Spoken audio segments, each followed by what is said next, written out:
Okay, so I'm finishing this pour over. You can see this is the part that sits inside the cup.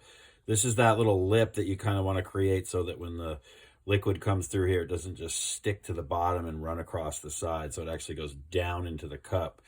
Um, yeah, and I had this little cylinder sitting around, so it kind of sits on here. So you just get the idea of how that's going to work. Now, the last part is finishing this inside. And what typically happens is that the filter will just push up against the side of the funnel. And then the only place that it will go through the coffee is down at the bottom where there's the hole.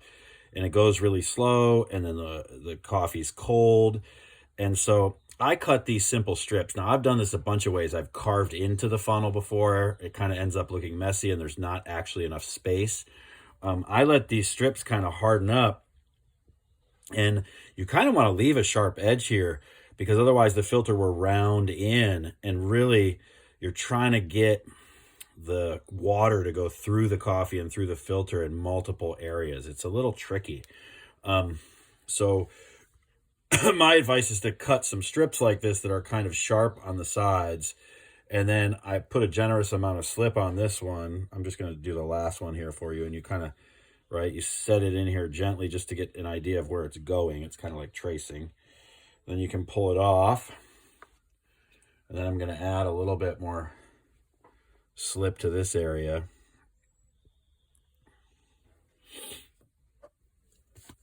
And then a quick score job.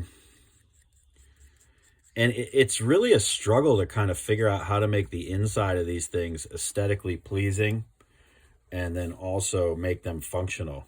A good friend of mine, Tom Rohr, a really good potter, he passed away a few years ago, but he was like, oh, I'm just going to put the plastic pour overs over my cups. But, you know, then that's not very aesthetically pleasing.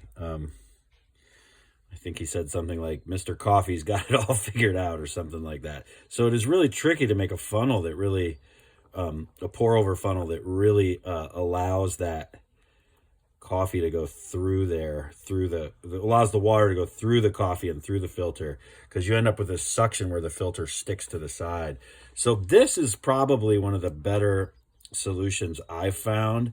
Sometimes you could add another smaller piece into here, but because the diameter decreases, they all get really tight toward the bottom. So that's your finished pour over.